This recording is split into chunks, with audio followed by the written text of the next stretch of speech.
A grabar ahí. Sí. Hoy vamos a hablar de cómo evangelizar y cómo hacer discípulos, ¿sí? Porque esto fue algo que Jesucristo nos dejó a nosotros. Entonces, para eso está Osquitar hoy, porque en serio que Osquitar es quien me ha discipulado a mí durante ya como 2 años, con enseñanzas increíbles que a mí me han ayudado a crecer muchísimo en Cristo. Y cómo ha sido de vital y de importante nosotros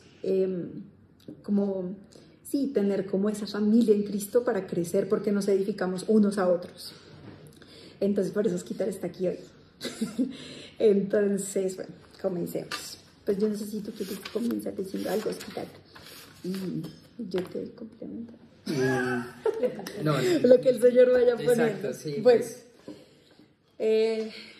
bueno, para comenzar, digamos que para evangelizar, tenemos que entender también cuál es el sentido de nuestra vida, o sea, nosotros, ¿por qué estamos aquí?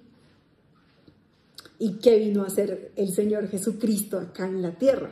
¿Sí? Porque Él tenía un propósito específico acá en la tierra, y eso fue por lo que Él se dirigió durante toda su vida, y era entregarnos un mensaje, y no solamente entregarnos un mensaje, o sea, sino ser el mensaje vivo, ¿sí?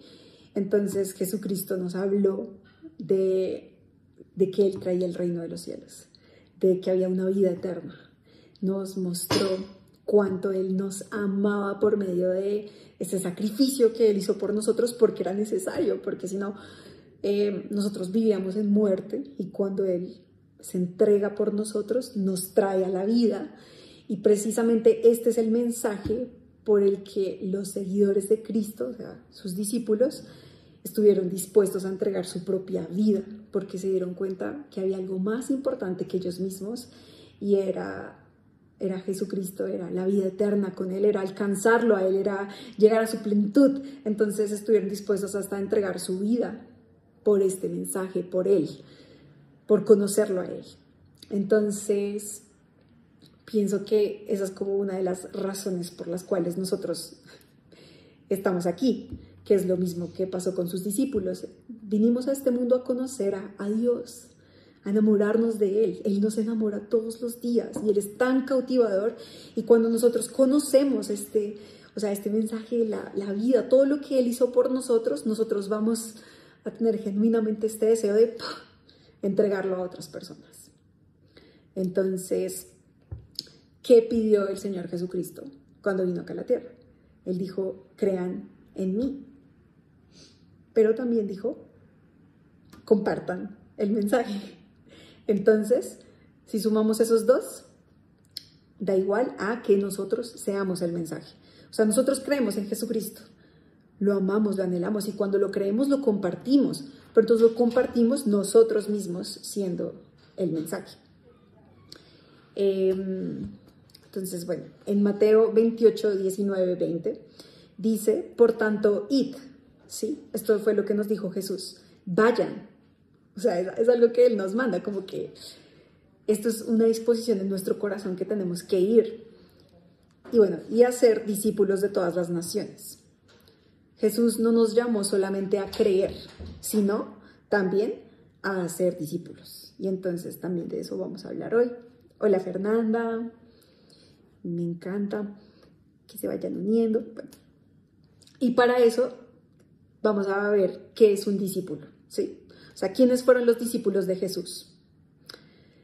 Entonces, no sé si se acuerdan, los discípulos eran Pedro, Juan, Andrés, Santiago, y todos ellos eran pescadores.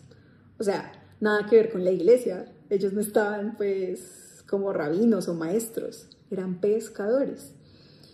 Mateo, que también era un cobrador de impuestos.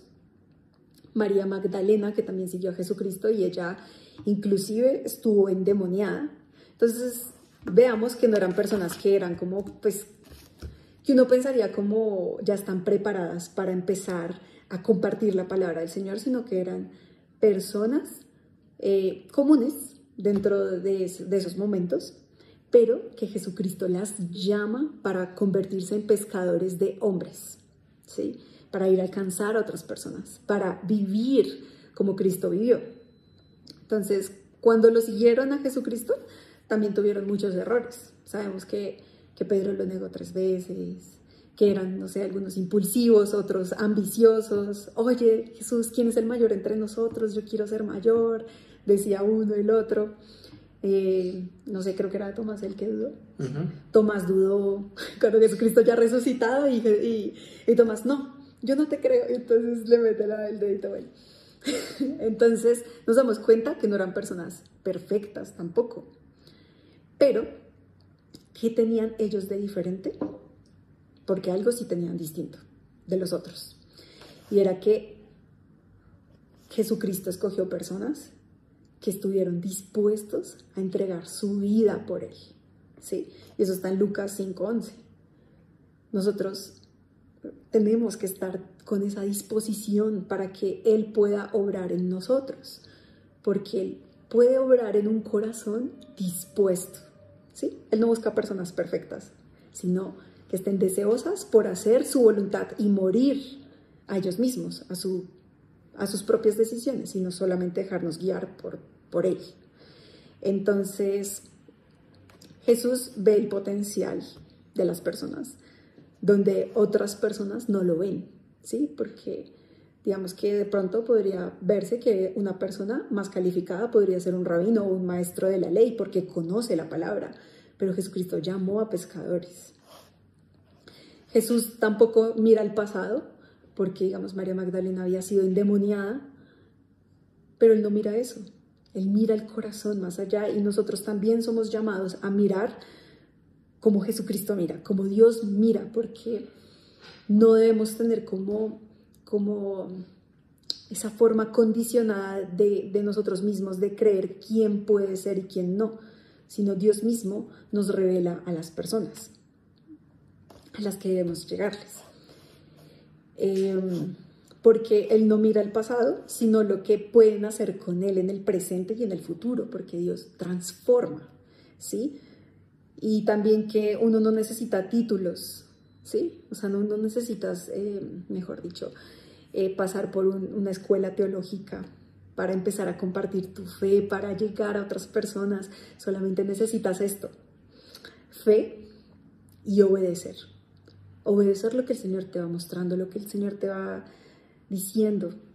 Y entonces Él te va transformando y tú vas siendo el mensaje, porque Pedro en un inicio no fue perfecto.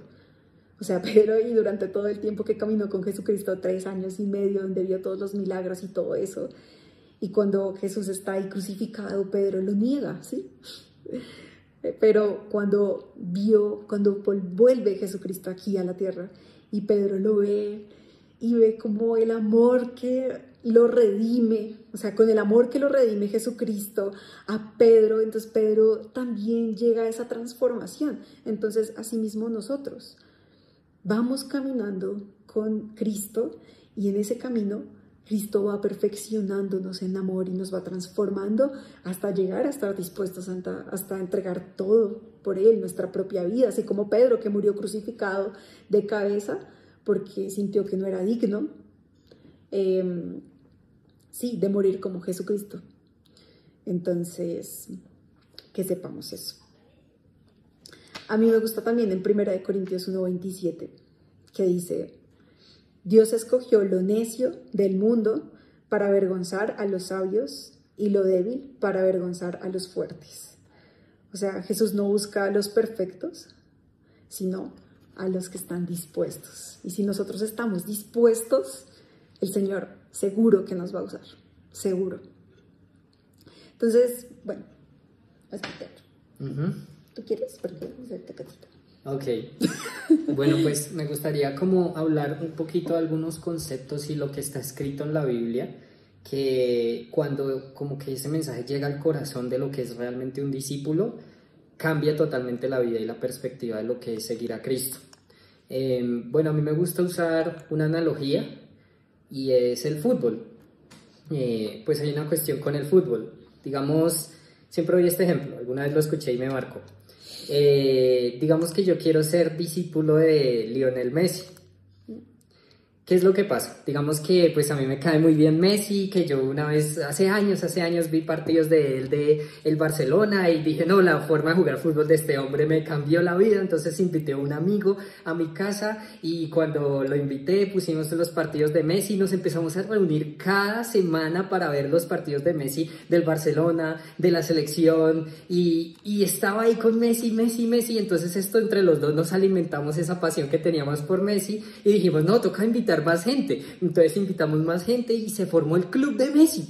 Entonces esto ya cuando pues ya éramos el club oficial de Messi, entonces yo le dije a mi amigo, no, pero si somos el club de Messi, pues la idea es que pongamos a, no sé, o sea, tienes que dar una charla cada tanto de la vida de Messi, no sé, de la infancia de Messi, y que le tocó tomar hormonas y que yo qué sé, y todo eso, y que es medio argentino-español, y bueno, todos esos detalles de la vida de Messi.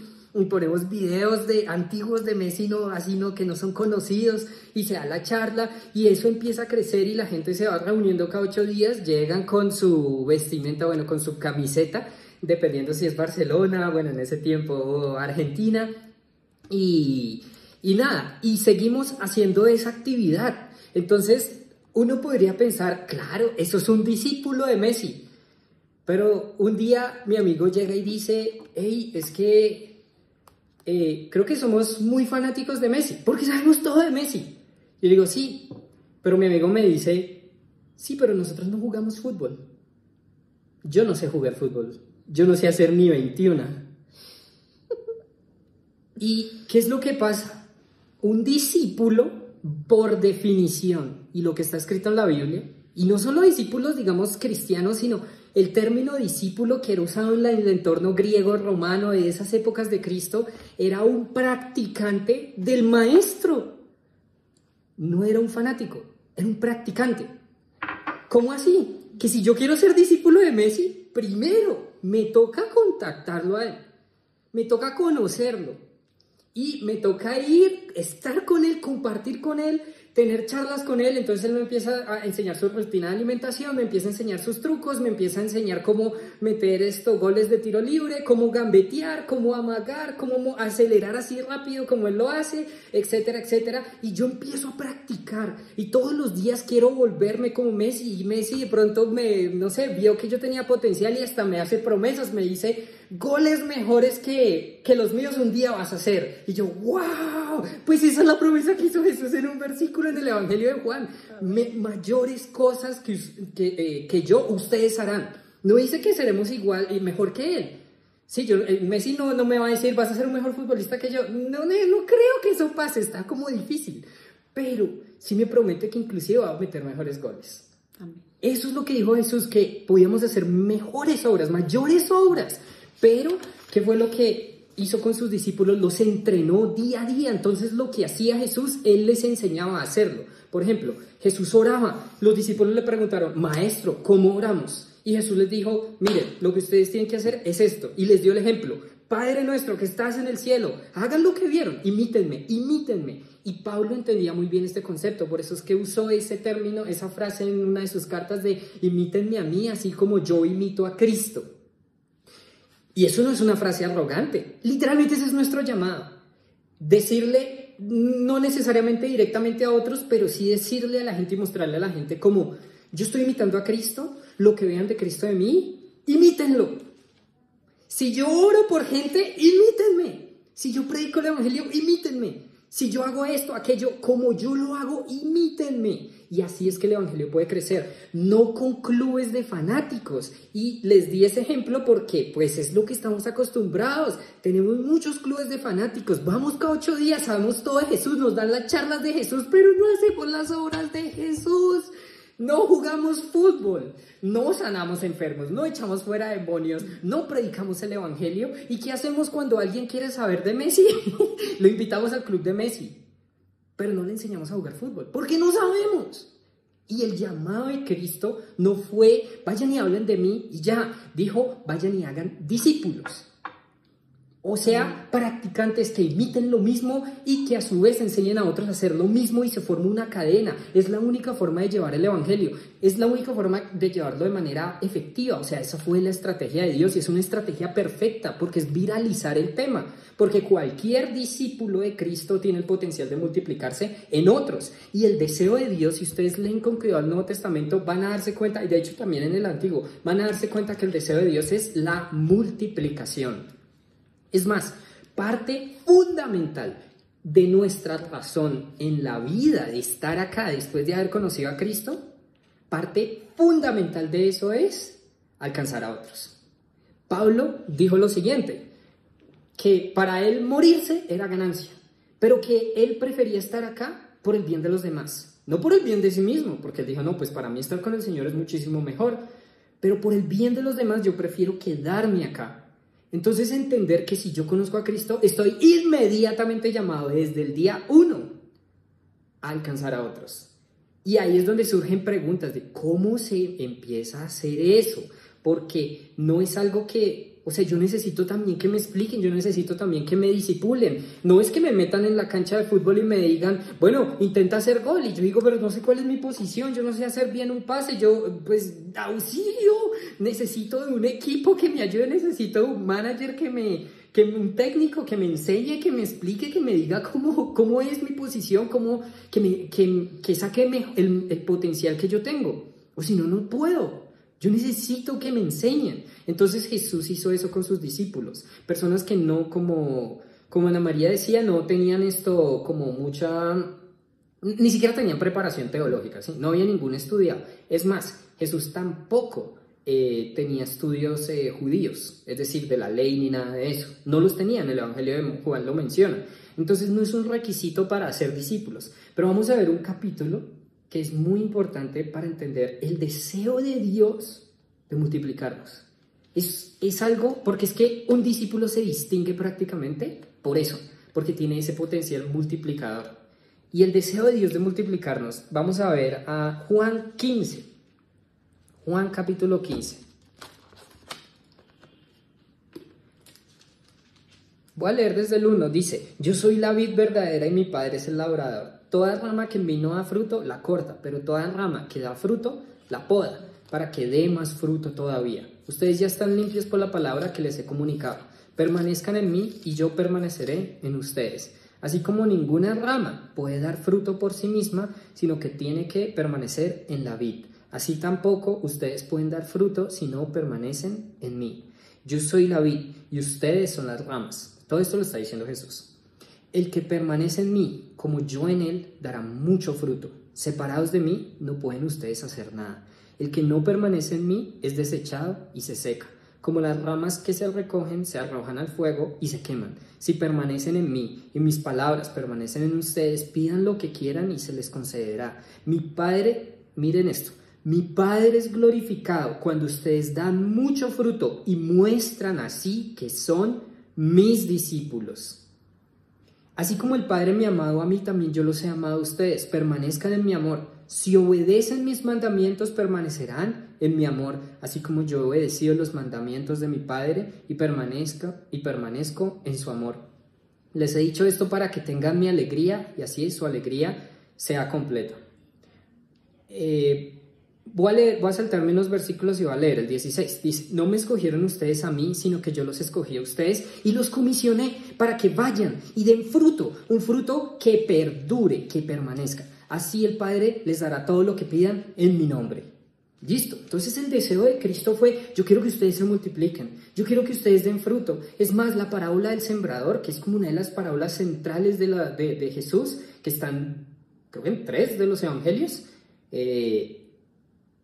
habla de multiplicación, de un terreno que no dio fruto, el otro terreno que no dio fruto, y solo uno de los terrenos que dio fruto, y nombra, inclusive pone números, que dio fruto al 30, o al 60, o al 100 por uno. Uno puede pensar que eso es 30%, 60%, 100%. No, que una semilla se multiplica en 30, eso es una multiplicación en realidad de 3000%. O sea, el menos fructífero, según Jesús, debe multiplicarse al 3000%. Y uno dice, pero es que eso es imposible. O sea, ¿yo cómo puedo alcanzar 3000 personas? uno se puede preguntar esas cosas, pero es que hay que entender la forma de Dios, la estrategia de Dios. Ya poco a poco esto va a tomar sentido, pero necesitamos las bases, porque si no, no va a haber un incentivo ni una forma real de alcanzar a otros. Necesitamos entender el deseo de Dios, el corazón de Dios, que en el corazón de Dios está escrito muy claro que Él quiere que nos multipliquemos y que un discípulo de Cristo se identifica también por eso, porque se multiplica. Y no solo eso. ¿Por qué leí el versículo 16? Porque una cosa es sembrar, otra cosa es dar fruto. Yo puedo decir, yo hablo a mucha gente. Sí, pero Jesús dice que yo quiero que ustedes den fruto que perdure. No es solo que yo le hable a todo mundo. Sí, pero ¿hay discípulos? No. ¿Cuánto llevas evangelizando? 20 años. ¿Pero hay discípulos? No, eso no es fruto que perdura, eso es fruto que se está echando a perder. El deseo de Dios es fruto que perdure, es decir, que yo pueda alcanzar gente que encuentra a Cristo y que esa gente perdure. Y no solo eso, un fruto, yo creo que la mayoría de frutas tienen una característica, que el fruto que tiene por dentro, no sé, que alguien me diga o que alguien escriba, ¿qué tiene por dentro? Aparte de la carne, que hay algo que tiene por dentro. Ahí ya está. Semillas. Semillas, dice. Claro, ¿y qué pasa si caen las semillas en la tierra, en buena tierra? Se multiplica y sale, digamos, yo tengo naranjas y pues el fruto del naranjo, el árbol, pues tiene esas semillas y cuando caen en buena tierra, pues sale otro árbol con muchas naranjas que a la vez tienen semillas y eso genera una multiplicación exponencial. Entonces ese es el deseo de Dios y eso es lo que la naturaleza nos muestra, eso, que todo cristiano, ¿cómo así que si ustedes han visto que hay frutas que les hacen modificaciones y todo pues para que no tengan semillas? Las uvas. Por ejemplo, las uvas. Eso es normal, pues digamos hacer esa modificación. La verdad no sé ni cómo lo hacen, pero no es lo natural. Lo natural es que un fruto tenga la capacidad de multiplicarse. Eso es lo natural. Lo mismo, no es natural que un seguidor de Cristo no tenga esa capacidad de multiplicarse porque tiene semillas. Y una fruta normalmente no tiene una semilla, tiene varias semillas. No es natural que no tengamos semillas. La naturaleza de un seguidor de Cristo tiene semillas que puede generar multiplicación. Y por eso Jesús dijo, yo soy la vid del árbol, por decirlo así, pues que da las uvas, y ustedes son los pámpanos, son las ramas de la vid. Es que las ramas, esos cositos de la vid, se llaman pámpanos a nivel científico. Y así está en las versiones como Reina Valera, en la Biblia. Entonces, ¿y qué es lo que da? ¿Cómo se multiplica la vid? Con racimos, no una uva, no es como... ¡Listo, dio fruto! No, pues si una vez me da una uva, yo digo, ¿esto qué pasó acá? No, yo estoy esperando un racimo. Entonces el deseo de Dios es igual, que es un discípulo que se multipliquen más discípulos que a su vez tengan el potencial de multiplicarse a más discípulos. Y esto se puede ver en Timoteo. La verdad se me escapa la cita bíblica específica, pero está en una de las cartas de Timoteo, que Pablo le escribió a Timoteo, que le dijo, lo que has aprendido de mí, te lo encargo para que lo enseñes a creyentes dignos de confianza que a su vez estén capacitados para enseñar a otros. Miren, ahí hay 4 generaciones de discípulos mencionados. Pablo, Timoteo, creyentes confiables que a su vez enseñen a otros. 4 generaciones. Está ese deseo y esa estrategia de Dios de multiplicarse. ¿Cómo creen ustedes que sin tecnología, sin Instagram, sin TikTok, sin ni siquiera carros, ni aviones, ni internet, ni nada, lograron 12 personas multiplicarse y llenar prácticamente todo el mundo antiguo del mensaje de Cristo en cuestión de muy poco tiempo, en cuestión de pocos años? Ni siquiera pasó una generación entera y alcanzaron a todo el imperio romano. Eso es porque entendieron la estrategia de Dios. Miren, Dios sí es estratégico. Dios sí es estratégico y debemos entender cuáles son las estrategias de Dios. Es más, yo he visto algo bien curioso. Las estrategias mencionadas en la Biblia para transmitir todo el mensaje, para popularizar el mensaje, para hacerlo viral sobre toda la tierra, curiosamente son las estrategias que muchas empresas y que en el marketing se trata de usar. porque son principios que vienen de Dios, así no nos hayamos dado cuenta. Por ejemplo, las empresas que enfocan la mirada no solo en un producto, sino en la persona que presenta ese producto y le dan mucha importancia a la persona, tienen muchísima más recordación y empatía con el público. Entonces, no es solo presentar la Biblia, sino el personaje principal, que es Cristo. Les voy a dar un ejemplo de la vida normal, que Apple se volvió muy famosa ¿por quién también? Por Steve Jobs, porque el tipo salía y presentaba sus productos y toda la gente, oye, Steve Jobs. ¿Por qué empresas como Tesla ahorita son famosas? Pues por Elon Musk, porque es todo un personaje que gira o sea, las empresas giran en torno a esa persona. Y curiosamente, la Biblia y demás, todo gira en torno a Cristo, y Cristo es la persona más influyente de toda la historia de la humanidad. Y la Biblia es el libro más distribuido de toda la historia de la humanidad. Entonces, Dios sí tiene estrategias, pero tenemos que descubrir cuáles son. ¿Por qué? Porque Dios solo va a trabajar con sus estrategias, no con las nuestras. Entonces, debemos descubrir cuál es el plan de Dios, cómo es el plan de Dios, unirme al plan de Dios, y cuando me une al plan de Dios, Dios me va a usar un montón. Entonces, ya no se basan tanto de que Dios respáldame. No, es al revés. Yo respaldo la obra de Dios, porque Dios está buscando obreros. Es decir, Jesús mismo dijo, mucho es el trabajo, hay mucha mies, o sea, mucha gente que puede ser recogida, pero son poquitos los obreros, o sea, son pocos los trabajadores. Pidan, por tanto, que Dios envíe y levante obreros que vayan al campo y recojan la cosecha. El término cosecha en la Biblia es súper clave. En el Nuevo Testamento se refiere a varias analogías, pero todas apuntan a lo mismo, a gente ya lista que toca recoger porque ya Dios los preparó y van a entrar en el reino de Dios. Son gente preparada. Y Jesús mismo empezó a tumbar muchos de los mitos que nosotros tenemos, y toca ir tumbando esos mitos. Mito número 1, no, es que esta sociedad está muy difícil, es que en mi país esto es súper complicado, es que mis amigos esto, es que mi familia tal. Jesús no se enfocó en eso, ni una vez. Dice, no, es que Samaria es una ciudad muy dura, no, es que en Gadara no están esas expresiones. De hecho, él dijo lo contrario, ya la mies está lista. O sea, en cualquier sociedad, cultura, etnia, lo que sea, ya hay mies. Y Jesús dijo lo siguiente, en Juan capítulo 4, abran los ojos, porque ya está lista la mies. Lo que sucede es que no los hemos visto. No los hemos visto, no sabemos dónde están, pero ahí están. No hemos conocido a esas personas, pero hay gente que ya está lista y lo único que falta es ir y recoger la mies. Entonces hacemos un trabajo que no es que nos esforcemos, sino que ya Dios preparó todo y nosotros recogemos sin esforzarnos. Entonces es una obra maravillosa porque es muy fácil y no requiere de mucho dinero. No requiere de dinero, no requiere de tener poder de convencimiento, de mucha oratoria, no requiere de estudios, mejor dicho, solo requiere de fe, no de ninguna habilidad específica, no requiere de eso, requiere de fe. Cualquiera de los que estamos acá puede alcanzar gente para Cristo, pero vamos a seguir explorando cuál es la forma de Dios, cuáles son las estrategias de Dios, cómo empezar a hacer eso.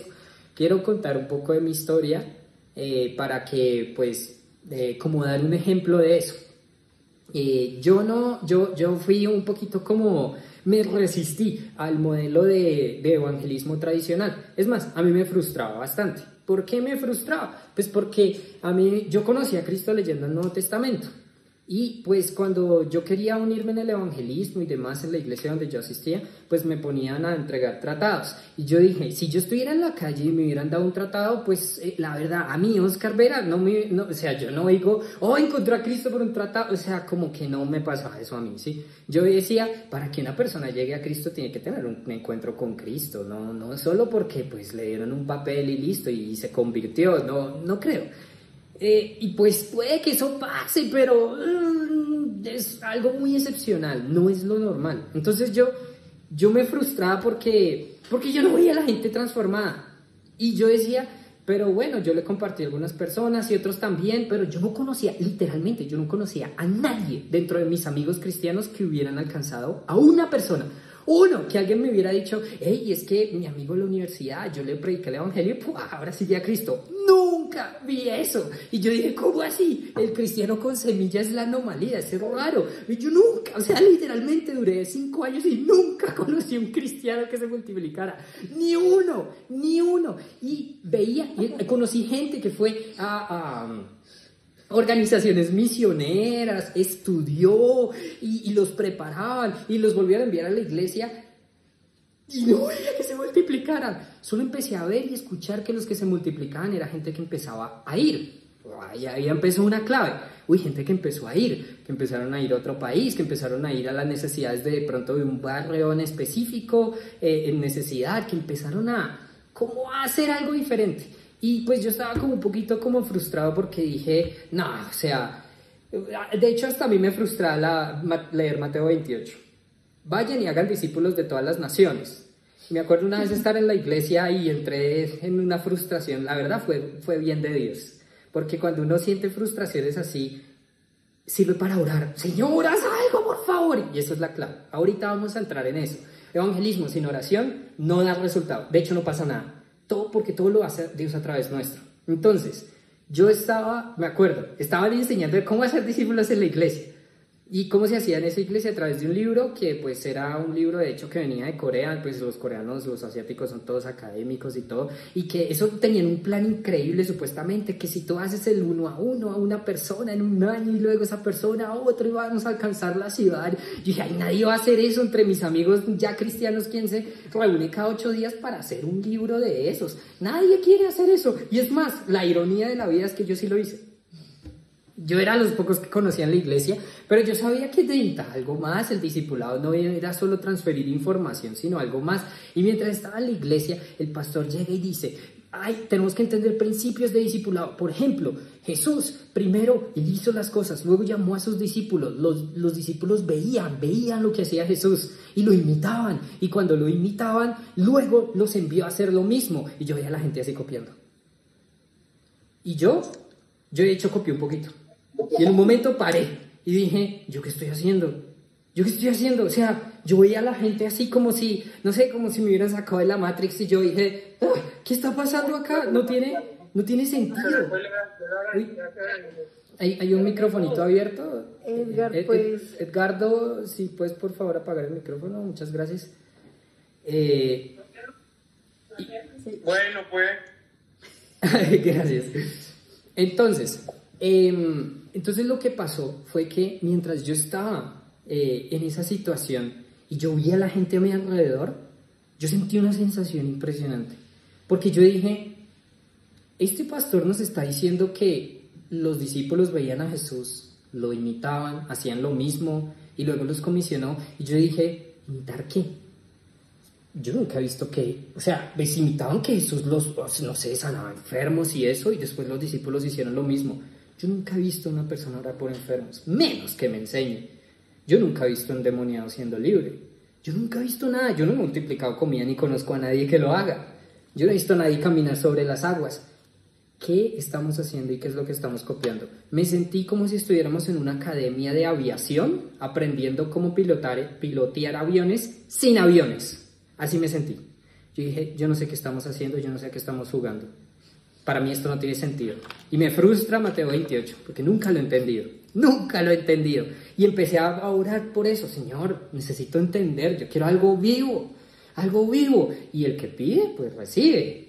Y me acuerdo que cuando yo venía a la universidad, Señor, algo vivo, por favor, yo necesito algo vivo. Y miraba al cielo, que yo dije, yo no me conformo. Y me decían siempre lo mismo. Me decían, Oscar, es que igual tú le has compartido a gente y pues nada, la semilla no vuelve vacía.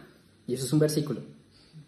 Y yo dije, miren, o sea yo a mí no me siempre ese era el consuelo de siempre.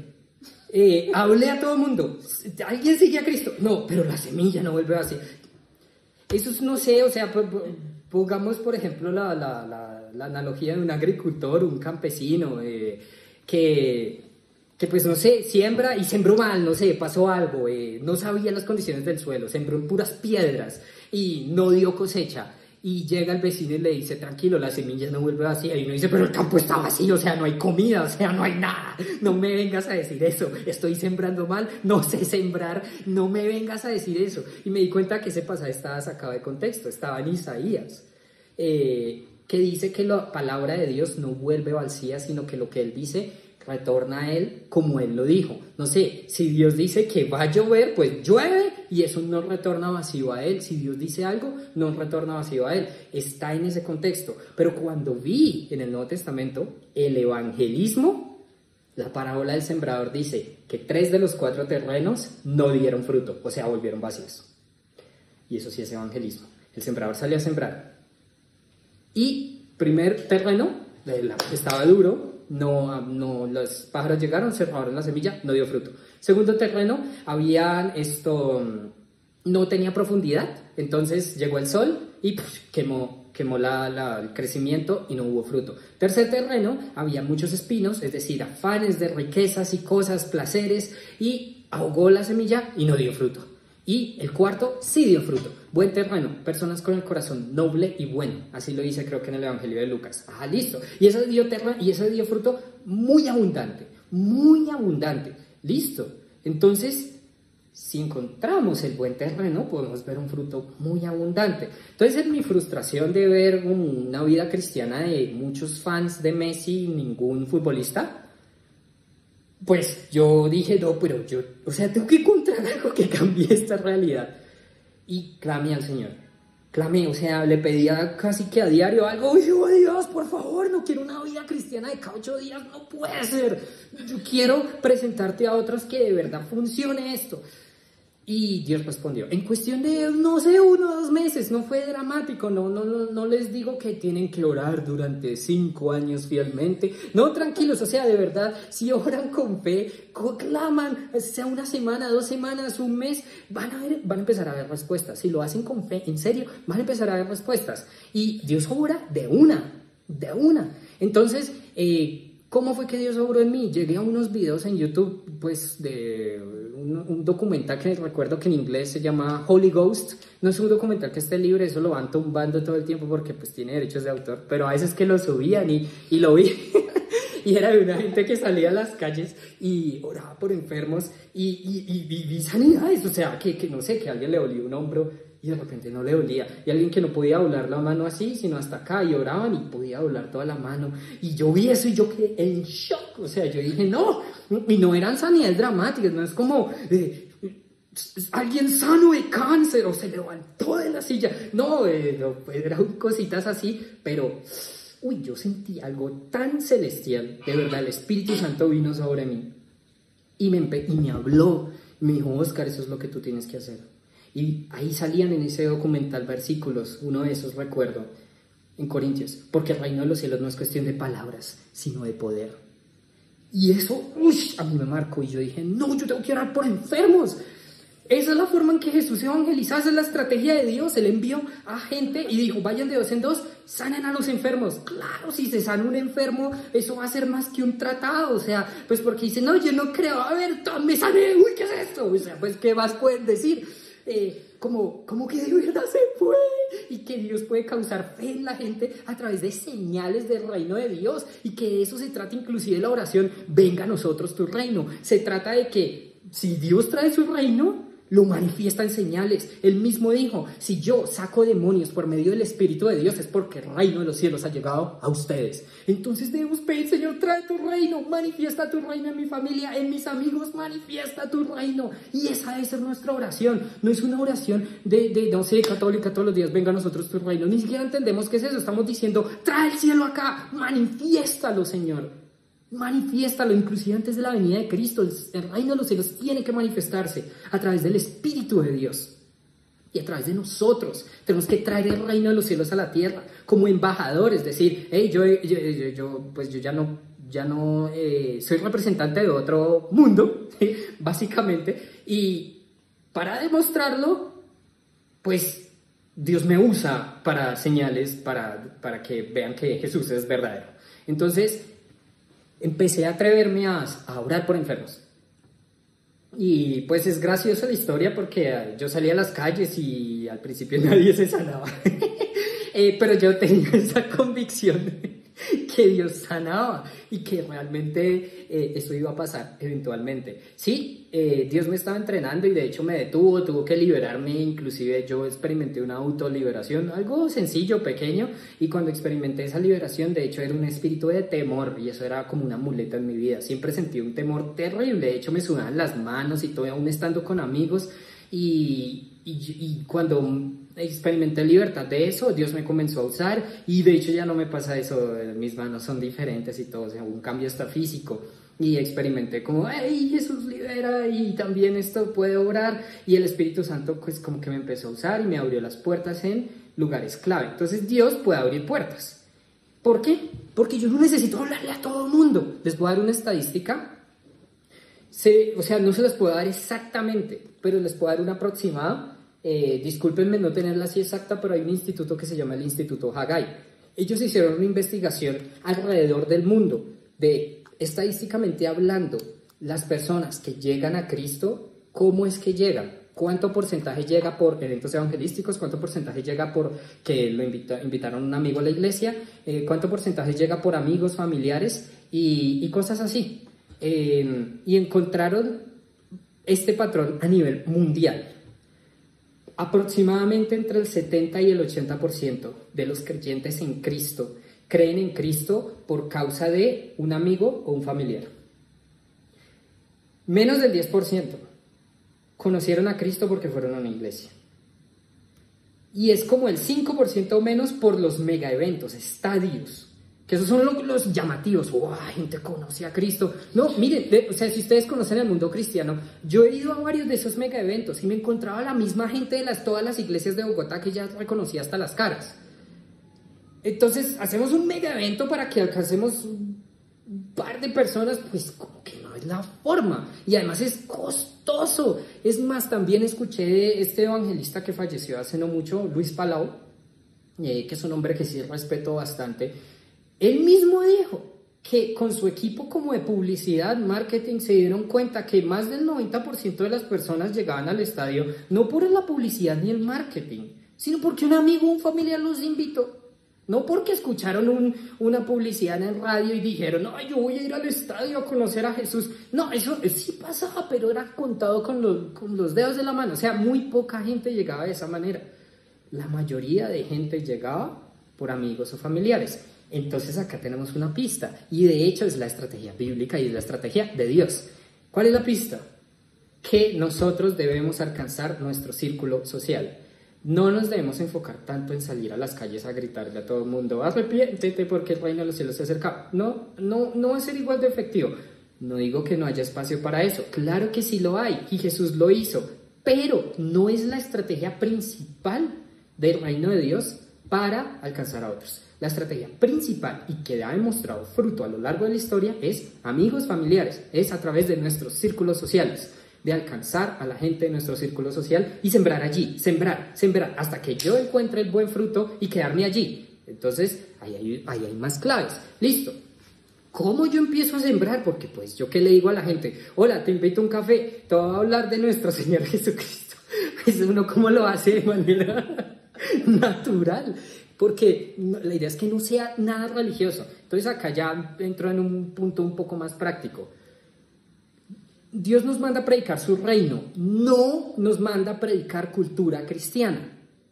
No nos manda, por decirlo así, a cristianizar, ¿sí? No nos manda a que lleguemos y que yo le enseñe a alguien mi lenguaje, aleluya, gloria a Dios y muletillas así. De hecho esas muletillas no las encuentro en la Biblia. No recuerdo que Jesús mientras predicaba en la barca la gente gritara no sé, alaba lo que él vive. No, pues, o sea, no digo que esté mal, pero es cultura cristiana, pero no es necesariamente el reino de Dios. Lo que sí veo en la Biblia es que la cultura de hecho que adoptaban era al revés, o sea, yo tengo que adaptarme culturalmente a las personas que yo estoy llegando. Eso lo hacía Pablo. Era al revés. Entonces, Si yo voy a una cultura que, no sé, se visten de X, Y manera, pues yo debería vestirme parecido. Si yo voy a una cultura que, no sé, todo el mundo juega fútbol, pues sería bueno que yo juegue fútbol con ellos. Si les gusta jugar juegos de mesa, pues que yo juegue juegos de mesa. Es diferente. Yo debería es adaptarme para llegar, y Jesús hizo eso con nosotros. De hecho, Jesús llegó a los judíos y se hizo judío para alcanzar a los judíos. Y así Jesús se manifiesta en cada cultura, según lo conocen. Entonces, el Señor quiere que nosotros nos adaptemos. Entonces, acá cometemos un error. No sé evangelizar. Yo quiero que alguien llegue a Cristo. ¿Qué hago? Lo invito a la iglesia. La iglesia no es la cultura de la persona. La mayoría, de hecho, hay otra estadística que escuché en Europa. El 80% de los grupos sociales, etnias, tribus urbanas, por decirlo así, no están dispuestos a ir a una iglesia jamás. Entonces, el 80% de la gente se va a perder porque no podemos invitarlos a la iglesia. O sea, es que la gente no le interesa necesariamente ir a la iglesia, porque es un entorno raro para ellos. Llegan, no saben cómo comportarse, alzo las manos, las bajo, me puedo sentar o parar, ¿qué hago? O sea, no tengo ni idea, y me paso mi pie en plata. ¿Y yo qué hago? O sea, es súper extraño. ¿Y qué es lo que yo tengo que hacer? No lo invites a la iglesia. Invítalo a un McDonald's, a un café o algo así. Porque ese es su entorno. Invítalo a hacer algo que sea normal de su etnia, de su grupo social. Y habla con la persona. ¿Cuál es la forma básica de tener comunión con alguien? Esto es un principio clave. La comunión, o sea, compartir con alguien. ¿Cuál es la forma básica? Comer con esa persona. Miren, eso es universal, todas las culturas, el comer es clave. Y Jesús, eso era lo que hacía. Llegaba a las casas y lo invitaban a comer. Y Jesús no lo tomó de menos, o sea, esto no es un principio como, miren Lucas 10, 2 veces le recalca a los enviados, porque envió 70 personas a los diferentes pueblos. Los mandó primero, después Jesús iba a visitar esos pueblos, pero los mandó solitos, de 2 en 2. Y les dijo, cuando entren en una casa, coman lo que les den. Y se los repitió 2 veces. Entonces, forma básica de iniciar el evangelismo, come con alguien. Invítalo a comer, o que te invite a comer, no sé. Pero come, eso es todo, o sea, solo eso. No es una estrategia rara, no tienen que hacer nada del otro mundo. De hecho, es muy chévere comer. Es algo que nos encanta a todos, yo creo.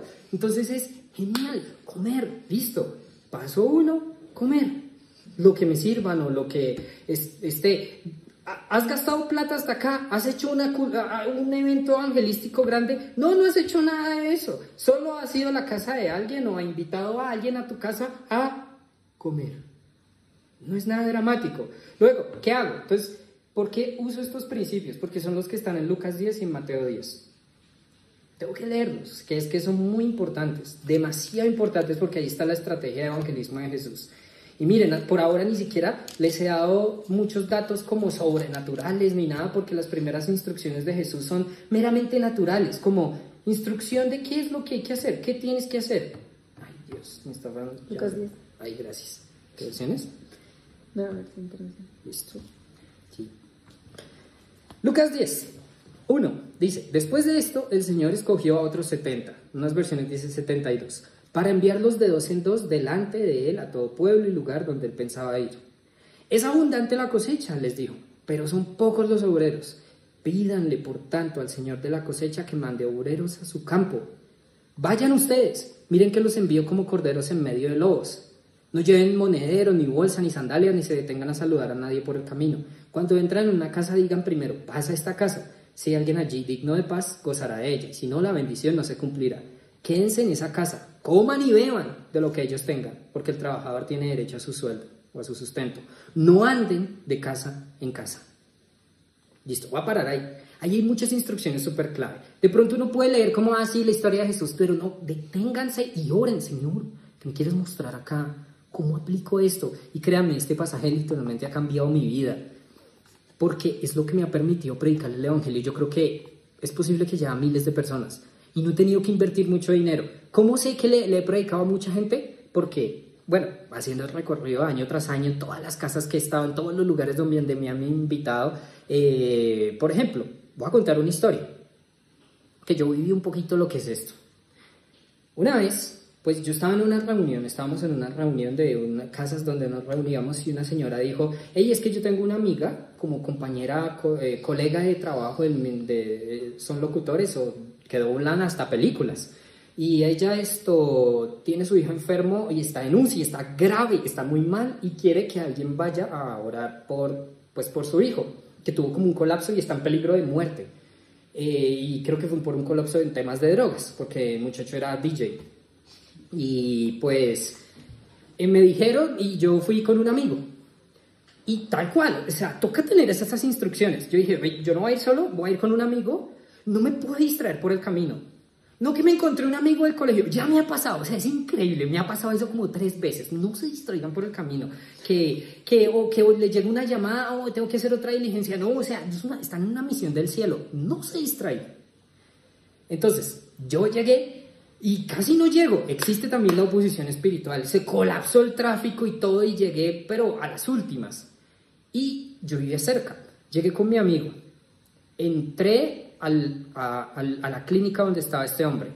Él estaba como desorientado, pues porque tenía un problema que una sustancia también en los músculos la tenía como quintuplicada o más, y esa sustancia es muy grave tenerla a esos niveles y él estaba en peligro de muerte. Él estaba recién despertándose porque estuvo inconsciente como medio casi en coma durante una semana, algo así, o sea, estuvo buen tiempo. ¿Y qué pasó? Un muchacho llamado Sebastián. Y Sebastián, uno no sabe ni qué hacer, o sea, cuando uno está en estas circunstancias uno no sabe qué hacer ahí, si es que uno depende de Dios. Señor, ayúdame, no te olvides qué digo, qué no digo. Está bien depender de Dios. Ahí sí, como dijo Jesús, los envió como corderos en medio de lobos. Acá vamos en desventaja, vamos a un entorno que no conocemos, puede ser intimidante, pero el Señor está con nosotros porque Él nos envió. Entonces, yo le dije a mi amigo, no, pues vinimos o sea, lo que tenemos que hacer es orar por el muchacho para que sea libre y sea sano. Porque Jesús dio orden acá en Lucas 10 de, ¿qué tengo que hacer cuando llega un pueblo? Salen a los enfermos. Listo, empecemos por ahí. De hecho, ni siquiera empezó con el prediquen. No, primero salen a los enfermos. Entonces, ¿qué es lo que yo hice? Puse las manos y le dije, bueno, vamos a orar por ti.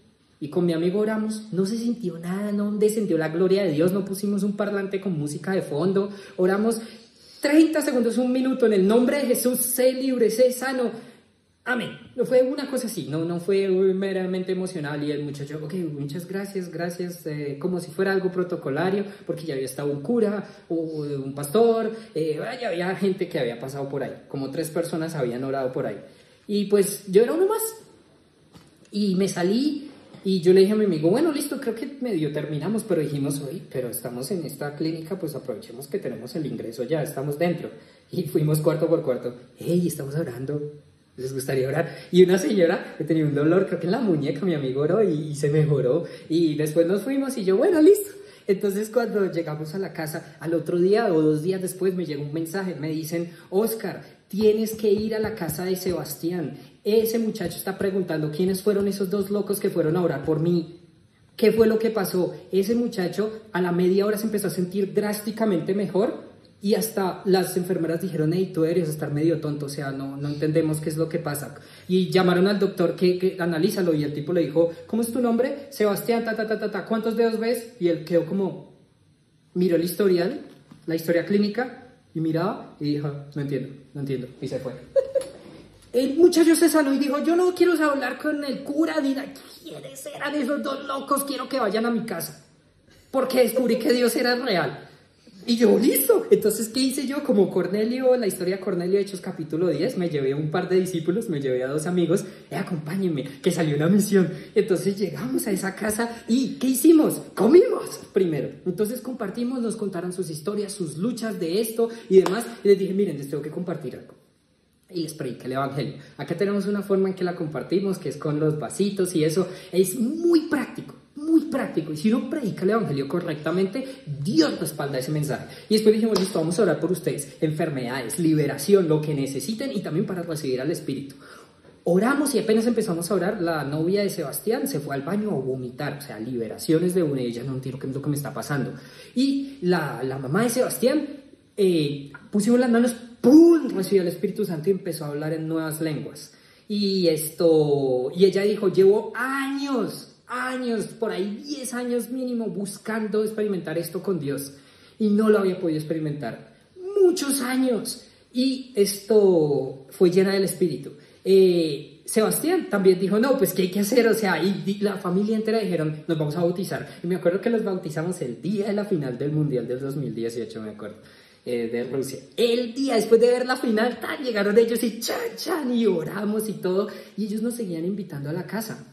Entonces Dios se seguía moviendo. Yo era súper inexperto, entonces me tocaba mirar qué hacemos. Y pues con mis amigos ahí tratando de mirar. Entonces Freddy, el novio de la señora, de Claudia, que es la mamá de Sebastián, este señor, pues a veces invitaba a la hija, y cuando hablamos con una de las hijas, yo me acuerdo que se puso a llorar, y después invitó al hijo, y también llorando cuando compartíamos. Entonces era ir a esa casa. ¿Por qué? Porque es una casa de paz. Y lo que dice Jesús es, no vayan de casa en casa. No es que yo salga a la calle y alguien Dios lo toque y yo le diga, ay, qué pena, es que tengo que seguir en el evento de evangelismo, te dejo ahí. No, si encontré a esa persona, me quedo, porque esa es la persona clave que me va a abrir la puerta a muchísimas otras personas. Esa es la clave del evangelismo, el hijo de paz, buscar un hijo de paz. ¿Quién es un hijo de paz? Es una persona ya lista para recibir el mensaje, porque Dios preparó de antemano a esa persona. Y esa persona es una persona popular, conocida en su entorno social, ya sea por algo bueno o por algo malo. Voy a dar ejemplos bíblicos, y esta es la estrategia, la clave de la estrategia del evangelismo. Ejemplos bíblicos, el endemoniado gadareno. Ese tipo era el loco de las tumbas para todo el pueblo. Todos lo conocían, así que Jesús, cuando liberó a ese hombre, pues todo el pueblo dijo, uy, o sea, este tipo tiene que ser un profeta o algo. Se dio testimonio a todo el pueblo, porque si Jesús hubiera llegado de una a las calles, ni siquiera lo escuchaban, no lo escuchaban predicar, porque ni siquiera era una región judía. Pero a través de ese hombre, de hecho Jesús le dijo, hey, no me sigas, ve a tu casa y a tu familia y cuenta lo que Dios ha hecho por ti. Lo mandó a contar, eso fue. Otro ejemplo de persona de paz, la mujer del pozo, la samaritana, Juan capítulo 4. Jesús la mandó y le dijo, y ella salió pues a contar, es que este me dijo toda mi vida, y Jesús después sí pudo ir a Samaria y compartir el mensaje con todos, y se abrió el evangelio en Samaria por causa de una persona de paz. Hay muchos ejemplos. Otro ejemplo es Cornelio, Hechos capítulo 10, Pedro, que llegó a la casa de Cornelio, que Cornelio le dijo a sus amigos y su familia, lo dice literalmente así, y llenó su casa. Y Pedro llegó y ya tenía toda la gente lista para escuchar el mensaje, y ¡pum!, cayó el Espíritu Santo, y se quedó unos días más. Así hay muchos. Lidia, la mujer que vendía telas púrpura en el libro de los Hechos, en la ciudad de Éfeso. Creo que sí fue en Éfeso. Pero en fin, esa historia también. ¿Y cómo se detecta una persona de paz? Porque tiene hambre y es normal que te invite. Al principio puede que inclusive esté cerrada esa persona, pero de algún momento esa persona está abierta y te busca, quiere saber, le interesa algo, y esa persona puede recibir. Y yo tengo que enfocarme en esa persona, porque esa persona va a reunir un montón de gente y va a empezar a llegar a mucha gente. Entonces yo me empecé a enfocar en esa estrategia. Yo dije, esa estrategia es magnífica, o sea, es lo máximo. Entonces lo empecé a vivir. Un amigo me invitó a que oráramos por una chica que estaba muy enferma. Bueno, había salido un accidente grave, creo que de como, no sé si de tránsito. Fue un accidente muy grave que la dejó con secuelas físicas en su cuerpo. Y esa chica estaba con su amiga. Yo llegué a la casa, predicamos el evangelio, la chica no le interesaba, pero la amiga estaba como, uy, no, qué fuerte este mensaje, ¿pueden ir a mi casa? Yo vivo a 2 cuadras. Y yo, claro que sí. Nos invitaron de comer, la mamá llegó y yo hablé, y después llegó otra amiga y yo hablé, bueno, vamos a orar. Y en eso empezaron a pasar cosas. Dios empezó a dar palabras proféticas, y otras se manifestó, y me dijeron, ay, puedes volver la siguiente semana. Y yo, por supuesto. y llegaba cada 8 días. Y eso, la señora era una hija de paz, porque la señora de esa casa era la que arreglaba la ropa pues de todo el barrio, la señora Gloria. Entonces siempre llegaba gente, doña Gloria, ya está mi jean listo, no, denme unos 5 minutos, siéntese ahí, y que van a orar por usted. Y yo, pues, claro que sí, y me lo sentaba, y yo, ore por las amigas de toda la gente del barrio. Me cansaba muchísimo, o sea, yo terminaba como a las 11 de la noche, porque era predique, ore, y eso, gente se manifiesta, y pasan cosas, y no, eso era tremendo. Y me acuerdo de una señora que dijo, yo le dije, ¿por qué puedo orar por ti? Y la señora no me entendía nada, eso era gracioso, porque no me entendía nada de lo que yo estaba diciendo. O sea, el mensaje era como, sí, Dios, sí, Dios, ajá. Ay, yo quiero es que tengo un problema, es que yo con el cigarrillo, la verdad, yo tengo un problema con el cigarrillo, y yo quiero dejar eso. Y yo, bueno, vamos a orar, en el nombre de Jesús, se libre del cigarrillo. Y oré así como muy sencillo, y ya, y se fue. Bueno, resulta que esa señora quedó libre. Y me enteré, fue porque empezó a gritar en todo el barrio, empezó a decirle a todas las amigas, ay, vayan a la casa de doña Gloria, que hay un muchacho que ora y pasan cosas. Y eso, llegaba más gente, y llegaba más gente. Y yo ahí, y pues yo estaba tratando de entender, y ahí es donde empiezan a salir discípulos, porque ahí sí es que yo puedo decir, no sé, puedo decirle a Ana María, necesito ayuda, acompáñame, porque toca orar por mucha gente. Y así yo trataba con los amigos que tenía, invitarlos que me ayudaran. Y sí, hay gente que viene y va, igual que con Jesús, hay gente que solo quiere el milagro, solo quiere el pan, solo quiere, y listo, está bien, pero nunca Jesús dejó de hacer milagros porque unos buscaron pan, ¿no? Uno entrega, y uno entrega, pero uno igual busca, o sea, realmente que ellos reciban, uno sigue firme, uno quiere. Y pues apliqué esa estrategia y me di cuenta, después me llevaron a otra casa para predicarle a la hermana, y después hacía otra casa, y se empiezan a armar redes de personas que invitan y luego invitan, y ahí el reino de Dios empieza a crecer. Y me acuerdo que ese mismo año tuve una experiencia con Dios muy bonita. Me invitaron a un evento como cristiano de un colegio, y yo estaba, y era un coliseo así, y yo veía a esos niños como alabando a Dios y la música, y tuve un momento muy fuerte con Dios. Y mientras yo estaba allí, yo estaba también con varios amigos, y yo estaba allí en ese evento, y yo vi la gente, pues eran, no sé, cientos, no sé si alcanzaba a ver 1000 personas o más, porque era un colegio grande. Y yo miré al frente y escuché como que Dios me empezó a hablar. O sea, fue como una voz interna, una voz espiritual, no audible. Y Dios me habló y me dijo, ¿ves la gente que está enfrente tuyo? Yo, sí, los veo. Dios me dijo, tú le has predicado el evangelio a más gente de la que ves con tus ojos en este momento. Y yo quedé, ¡wow! Oye, yo quedé en shock. Yo dije, sí, pero yo no he tenido que alquilar este coliseo, yo no he tenido que invertir ese dinero, solo usé lo que encontré en la Biblia, lo que aprendí, y yo miré a mis amigos como diciendo, si todos hiciéramos lo mismo, esto sería imparable, nos multiplicaríamos, pero de manera tremenda.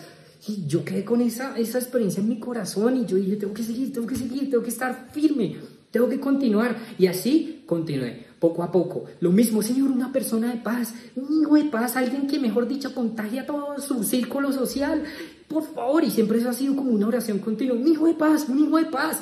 Y así empezó a pasar, Pues inicialmente, por ejemplo, 2023, eso fue súper clave. ¿Por qué? Porque conocí por cosas de la vida, pues Dios nos conectó a través de alguien que se reúne con nosotros, que se llama Ana Milena.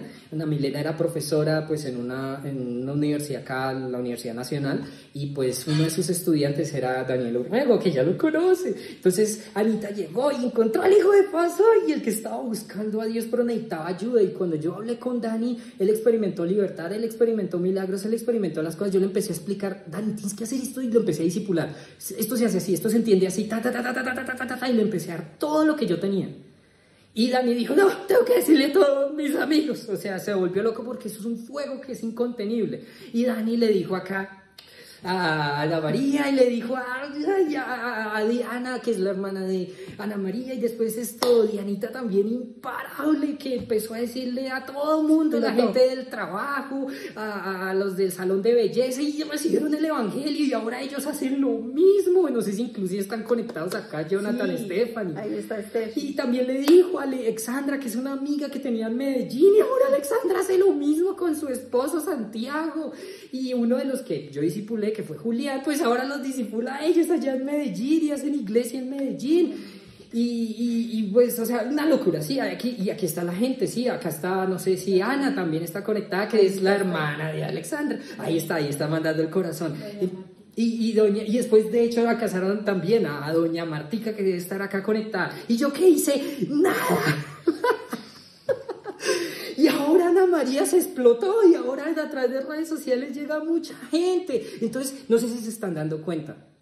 Si es posible dar fruto al 30, 60 y 100 por uno. No es teoría. Y Jesús no está exagerando. Porque yo solo traté de dar una semilla exponencial, que se multiplique. ¿Listo? Y Dios lo empezó a hacer. Entonces Dios quiere plantar ese ADN en nosotros, que todos seamos multiplicadores del reino. Y usando esta estrategia vamos a ver esa multiplicación. Les voy a recomendar algo para que lo busquen en YouTube. Tiene subtítulos en español. Busquen, bueno, no sé si ahorita pasamos el link. Yo lo he hecho así. Busquen The Last Reformation, la última reforma. Busquen eso.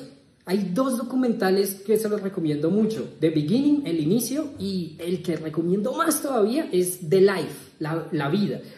Busquen eso y se van a dar cuenta de cómo es una vida de un discípulo y cómo pueden empezar a hacer lo mismo. A mí me ayudó demasiado eso, demasiado. Y puedo decir ya con el tiempo, hey, esto sí da fruto, sí sirve, es diferente, toca hacer las cosas diferentes, se experimenta oposición espiritual, es verdad, hay una guerra tremenda, pero el fruto es increíble. Y uno siente gozo y el Padre es glorificado cuando nosotros damos mucho fruto. Uno le da gloria a Dios, uno demuestra que uno es un discípulo de Cristo y uno, ahora sí la Biblia tiene sentido. Ya no es como, tengo que leer la Biblia por leerla, sino no, tengo que leer la Biblia porque yo no sé echar fuera un demonio, o sea, auxilio. Y hay gente que necesita oración y me piden, yo necesito saber cómo hacemos iglesia, cómo hacemos evangelismo. Entonces la Biblia se vuelve algo muchísimo más práctico. Necesito saber cómo Jesús oraba, cómo hacía esto. Y uno va aprendiendo muchas cosas. Y Dios empieza a suplir todo. Busquen primeramente su reino y Dios dará lo demás por añadidura. Y pues esos son los principios que les puedo como compartir así, clave. Amén, me encanta. Ay, es hermoso, es hermoso. A mí también me gustaría compartirles, digamos, cómo también uno puede evangelizar, como regando semillas para ver también dónde están los hijos de paz, o sea, dónde están las personas, como que no desaprovechemos pues ningún momento. Digamos, a mí me ha pasado. Como que Dios me ha dado como la facilidad de ir a hablar a personas desconocidas, pero pues porque hay un propósito, no sé, yo me voy a comprar un café, o estoy en el Uber, en el Didi, o no sé, estoy en una clase y el de al lado me habló. Sí, o sea, como que con las personas con las que uno está solas, miren que nada es casualidad. El Señor tiene propósitos. Entonces, que si de pronto tú estás en un Uber o con alguien así, o sea, esa persona puede ser una persona de paz que está conectada con muchas otras personas, porque muchos se van a subir a su carro. Y yo le decía al Señor, ¿cómo sería hermoso que las personas que conducen los carros te conocieran y que compartieran su fe a todos los que se montan al carro? ¿Cómo sería hermoso? Y yo me subí a un carro. Y la chica, yo siempre le pido como a Dios, o sea, dame gracia, ábreme una puerta, muéstrame, Señor, si esta persona quiere charlar, dime cómo le hablo, ¿sí? Y entonces no sé, hoy ha estado lloviendo mucho, ¿no? O hace rato estás trabajando aquí, y yo le empiezo a hacer preguntas, normal, como, o cómo has estado, o cómo te ha ido hoy, o sea, ustedes, el Señor que les ponga ahí en su corazón, y miren que eso también ha hecho que pueda llegar a otras personas, o sea, que la palabra del Señor llegue a otras personas. Una chica me dijo incluso como que empezamos a hablar, se extendió la conversación y yo decía, Señor, yo quiero que ya, Señor, que tú entres en la conversación. Y ya el Señor busca sus formas y ya llegamos como a hablar de Él, y ella me dijo, es que a mí me da pena hablar de Dios. Y entonces yo le dije como, dile al Señor, pues lo mismo que yo le decía, como, Señor, muéstrame una puerta. O sea, dame ese deseo de poder hablar de ti, de que me des mucho amor, porque el amor echa fuera todo temor. Y entonces ella dijo, bueno, voy a pedirle al Señor. Y entonces ella es una conductora de Didi, y entonces ella dijo, listo, ya voy a ver entonces cómo puedo irle hablando a otros. Y entonces así se va compartiendo la palabra de Dios.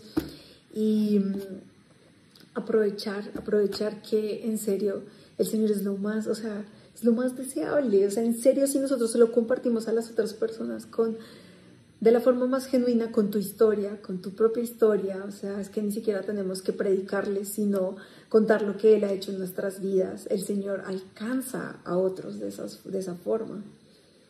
Me gustaría decir algo ahí muy importante. Si uno mira el Nuevo Testamento, hay un principio bien curioso. Si ustedes miran con cuidado, por ejemplo, Pablo nunca predicó de inicio cuando llegaba a una ciudad. Siempre primero daba testimonio. De hecho, solo una vez sí entró predicando de una vez, que fue en Atenas, y no le fue muy bien. De hecho, no hay registro de una iglesia que se haya formado en Atenas. Entonces, ¿qué es lo que hay que tener en cuenta?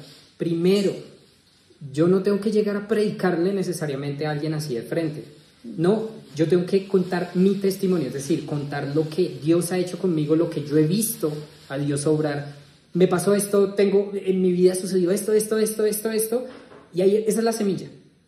Si uno ve que la persona responde positivamente, como, uy, esto me interesa, y empieza a hacer preguntas, ahí sí puedo predicarle el evangelio. También hay que entender qué evangelio estamos predicando. Entonces, la gran comisión es Mateo 28. Vayan, hagan discípulos por todo el mundo, bautizándolos en el nombre del Padre, del Hijo y del Espíritu, enseñándoles a obedecer todo lo que yo les he mandado. Entonces, primer paso para ser discípulos, ir. Segundo paso para ser discípulos, bautizar. Y uno dice, ¿pero qué se refiere en nombre del Padre, del Hijo y del Espíritu? Así yo lo he entendido y de verdad me ha dado muchísimo fruto, porque esa expresión solo está una vez en el Nuevo Testamento. Del resto, cuando alguien era bautizado en agua, era siempre en el nombre del Señor o en el nombre de Cristo. Pero entonces, ¿qué se refería a Jesús cuando dijo Padre, Hijo, Espíritu? Y pues me di cuenta de algo. En el Nuevo Testamento también se menciona ser bautizado por el Espíritu Santo. Se menciona eso. ¿No será lógico que ese sea el bautismo en el nombre del Espíritu Santo? ¿No es lógico? ¿Y qué hacía Juan el Bautista? Predicaba el arrepentimiento hacia el Padre, hacia Dios. ¿No será lógico que entonces ese pueda ser el bautismo en el nombre del Padre? Me arrepiento ante el Padre, me bautizo en el nombre del Hijo en agua para unirme con Él y recibo al Espíritu de Dios. Y ese era el evangelio que predicaban en el libro de los Hechos. Bueno, no puedo decir que era el evangelio, pero sí era la respuesta al evangelio que predicaban en el libro de los Hechos. Eso a mí me cambió todo, porque yo antes veía que solo se predicaba una oración de fe y no van a ver el mismo poder, no van a haber transformación de las personas, no va a haber nuevo nacimiento, van a ver que va a ser imposible discipular. Y ojo, el discipulado depende de la obediencia. Un discípulo es alguien que está haciendo las obras del maestro. Entonces, si yo le enseño a alguien a orar y no ora, la cosa se queda quieta hasta que obedezca en lo que Dios le está mandando, que es la oración. Y asimismo, la Biblia la tenemos que mirar así, como qué es lo que Dios quiere, qué es lo que Dios desea, y que yo lo haga. Y lo que Dios me manda a hacer me va a dar vida, no va a ser una carga, sino todo lo contrario. Si Dios me pone un deseo de orar, es porque eso me va a dar vida. Entonces, también la oración es súper clave. La gran comisión, y en realidad toda la vida con Dios depende de la oración. No les estoy diciendo, hey, tienen que volverse expertos en las calles, en cómo compartir, porque yo también lucho mucho con el miedo. Yo soy tímido por personalidad. Entonces, yo no es que disfrute pues abordar a cada Uber ni nada de eso, aunque lo he hecho muchas veces. No he visto personalmente, yo Oscar Vera, no me niego, pero no he visto, sí he visto gente tocada hasta sana de cosas, pero no he visto ningún discípulo hasta ahora. Solo los he encontrado en mi entorno social. De pronto no es mi fuerte, pero sí descubrí algo. Descubrí que Dios hace todo a través de la oración. Orar. Pidan un hijo de paz. No tienen que esforzarse como, ay, ¿dónde la encuentro? Pídanlo. Señor, pónmelo en la cara, por favor, que justo. Y Dios se los arregla. hasta de maneras súper extrañas, súper locas, que de repente, no sé, los botan del trabajo y ustedes, ¿pero por qué? Y les dan otro trabajo y en ese otro trabajo resultan que encontraron al Hijo de Paz y no se dieron cuenta que Dios los estaba enviando. Pasan cosas así, que no es por esfuerzo de uno, sino que uno llega. Uno llega, ¿por qué? Porque uno oró. La oración es súper clave. Venga a nosotros tu reino. Siguiente frase, hágase tu voluntad aquí en la tierra como lo es en el cielo. Que Dios haga lo que ha planeado en el cielo, que lo cumpla acá en la tierra. Es un tema muy largo, pero no sé si inclusive dentro de 2 días de pronto hable de ese tema, el jueves, sobre lo que es la oración y por qué nos toca orar. No es porque Dios solo nos quiera escuchar y que tan bonito, no, es un tema muy espiritual, muy serio. Es el tema de entender el sacerdocio. Nos toca orar para que sucedan las cosas porque Dios delegó la autoridad en nombre de Cristo y nos toca orar en su nombre para que sucedan las cosas, porque Dios no lo hace así como así. Él lo quiso hacer así, trabajar en conjunto con el ser humano. Entonces, por eso nos toca orar. El problema es que hay una oposición en los cielos, que es Satanás. Entonces nos toca orar, Señor, ponme gente, úsame, manifiesta tu reino, ayúdame a alcanzar a mis amigos, hazlo, insistir, pedir, úsame, capacítame, Señor, muéstrame cómo hacer discípulos. Y solo pedir, y Dios lo hace. Si pedimos con fe, Dios lo empieza a hacer. Y se van a encontrar con los hijos de paz en la cara. De verdad, y es tremendo. Es súper fácil porque ya uno no se enfoca en hacer, sino en pedir, y Dios hace. Es la parte de Dios hacer, nosotros la de creer y pedir para que Él lo haga. Entonces, hagámosle con toda la fuerza. Dios nos puede capacitar, nos puede enseñar todo lo que necesitamos hacer. Y también atrévanse de maneras naturales, no tienen que ser raros ni nada, sino que si se ven con alguien, díganle, hey, yo quiero hacer algo. Ni siquiera a veces es necesario mencionar la oración, sino voy a hacer algo, quiero que experimentes a Dios. Cierra los ojos, pongan las manos y oren, Señor, toca a esta persona, haz esto en el nombre de Jesús. Y ya, o sea, oraciones sencillas. Ordenen que la enfermedad se vaya, ordenen que el dolor se vaya, pregunten si alguien tiene un dolor en su cuerpo y eso, pongan las manos y atrévanse a orar. Atrévanse y Dios de verdad tenga la expectativa de ver milagros. Si tienen mucho temor, pues pídanle al Señor, quítame este temor, úsame, ponme el enfermo en la cara. Y pasa que llega alguien, ay, Oscar, me duele tanto la cabeza, ¿por qué? Y uno es, ok, y ver un momentico, creo que puedo hacer algo, déjame intentar algo. Y uno ora y ¡pum!, pasan cosas. No se desanimen, sino siempre pasan cosas. Solo sigan pidiendo. Lo que ustedes pidan en lo secreto, lo van a ver en público. Eso es un principio. Lo que no pidan en lo secreto, no lo van a ver en público. Toda la gloria se manifiesta en público, la gloria de Dios usándome. Esa es la recompensa que Dios nos da, también por buscarlo en lo secreto. Pero inicia en lo secreto, que yo solito le diga a Dios, hazlo, úsame, por favor, y Dios responde.